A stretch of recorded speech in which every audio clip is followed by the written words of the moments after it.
Hello, Grady's Records. Yes, we do. Are you planning to come today?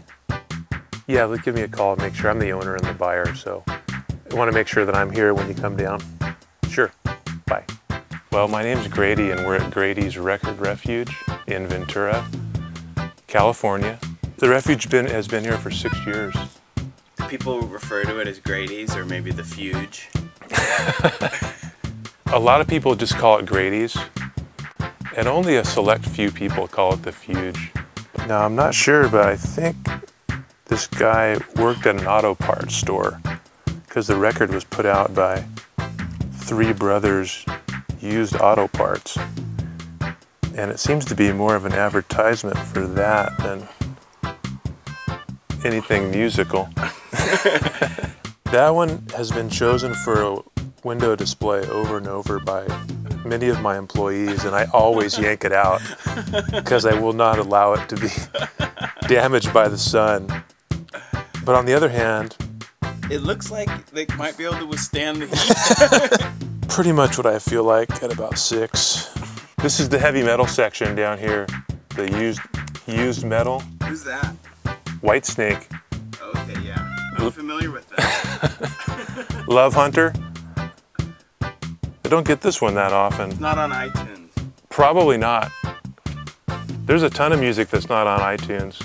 I would be really surprised if Warlord was on iTunes. Well, I thought the belt would be good to put at waist level so people would look down and could imagine themselves wearing it. I only wish I had some kind of mechanical device that would just allow the belt to wrap around the customer. It seems to have worked because I used to have 2 belts. So I had to make this section just called Private and Obscure because mostly it's like privately done records, people that just put out their own records or what have you. Do people have to ask permission to look in that section? No, they don't. And again, there's some amazing like homemade cover art on some of these like that. This guy.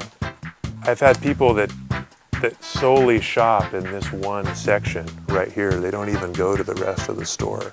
Well, I think the problem with this is that Stevie B didn't put his name on the record. He didn't have to. It's Stevie B. It makes you wonder what's going on down here in the photo, if it were a full body photo. You know who he's calling? No. All girls. You know what? He's not wearing a shirt again. Seems to be the theme. He doesn't own a shirt. Here's another good title we just got into. It's called The Werewolf of Woodstock. After the festival was over, the music wasn't the only thing that died. Can I see a little bit of that? Stunt rock. I've seen that. Pretty awesome. Kind of a disaster film. Documentary. It has a documentary feel to it. It kind of does. Yeah, it's kind of a movie about itself. You get people coming in and saying like, you know, I've got an amazing collection and, you know, I'm only going to take top dollar for it. And they've got like a fairly worn copy of like Billy Joel Glass Houses. How do you talk those people off the ledge? What do you say? I just kind of show them around the store and show them what I'm selling stuff for. Right. And I just show them that I have a mint copy of Glass Houses that is like $3 or $4. And then I show them underneath and there's like 5 more copies. Then they kind of catch on to, you know, the economics of it. It's not really about the music, it's just kind of supply and demand, you know. Right. Because Billy Joel's fucking awesome. He is great. Excuse me. I'd like to calculate it. It might be like every 10th record ever pressed, you know, in the world was a Billy Joel record or something. And how many would you say has come through the record? Most of them. I had this customer years ago, like right about the time that I opened, and he had just moved to Ventura County, and he had moved from Alaska, And he moved down here to stay with his dad because his dad had been diagnosed with a terminal illness. He'd come in twice a week and leave with boxes like that. He invited me over for dinner once. So I went over to his apartment, and that's all he had in his apartment were all the records that he'd been buying here for like the last several months. They were everywhere. They were coming out from every wall. And we just sat down on the couch, just surrounded by all the records he'd bought from here. And he said, yeah, I'd like to introduce you to all my friends. I was the only non-vinyl friend in his house. It just got me to realize that something about myself, that I basically do the same thing here in the store, and that's kind of what the store is about too.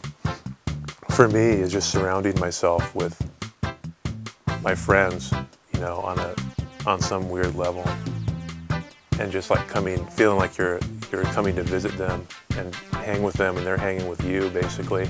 So it just got me to realize that that's kind of what my store is about, and that's why it's probably called the Refuge.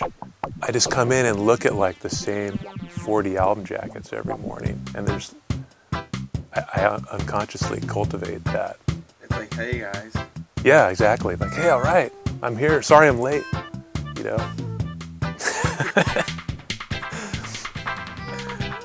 But I don't know what that really all means, but I just thought of it as I was eating my sandwich. That's great.